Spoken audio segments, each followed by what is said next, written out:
The pro-democracy protests in Hong Kong have entered a new and more violent phase this week with the shooting of a protester by police, the burning of a supporter by the government in Beijing, and the death of an elderly man struck in the head. Also this week, universities' campuses became the site of clashes between riot police and protesters, exacerbating public anger against authorities for the use of force. NewsHour special correspondent Divya Gopalan has this report from Hong Kong. This has been the scene every lunchtime since the week began, in an area considered to be Hong Kong's Wall Street.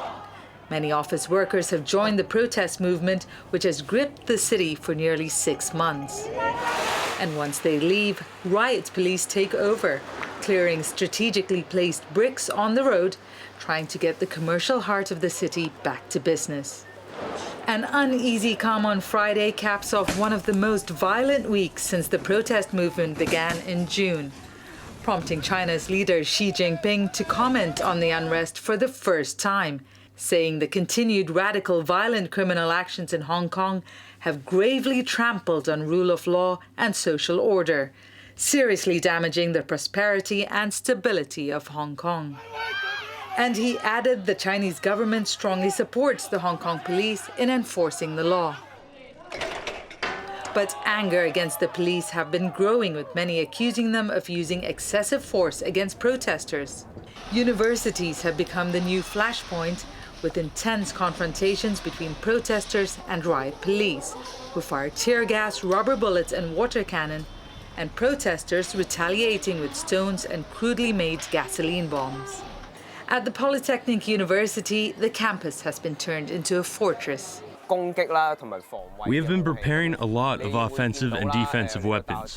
As you see, once you enter the university campus, a lot of people wear helmets and masks. We are also making Molotov cocktails to protect ourselves and stopping the police from entering the university. The university is a hive of activity, even though classes have been cancelled until the end of the year. Operations on the campus are well organized, with different groups assigned tasks. The kitchen feeds anyone who wants a hot meal.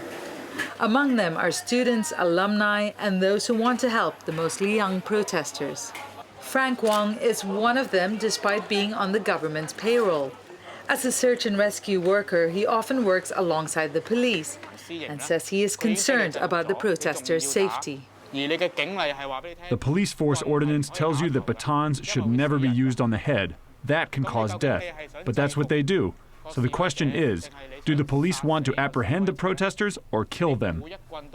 Along with defending their campus, the protesters are keeping watch over a tunnel right next to their university. This is the Cross Harbour Tunnel. It connects Hong Kong's financial centre to the rest of the city. It's normally very busy with heavy traffic, but the protesters have shut it down. And by doing this, they've not only taken over a major transport route, but they're also sending a message to the government of how much they can disrupt the city. It's part of a new strategy to create as much disruption as possible during the weekdays. Small groups of protesters barricade roads and highways at peak hours to create commuter chaos.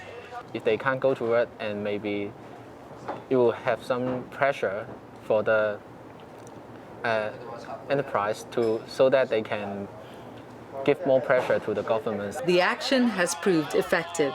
Schools were closed for the week, while many shops, businesses and commercial outlets near protest sites periodically shut, and public transport and trains cancelled. It's paralyzed the city and seems to have done the same to the government. Despite the escalation with each week of protests, the city's leadership has yet to find a way to defuse the crisis. For the PBS NewsHour, this is Divya Gopalan in Hong Kong.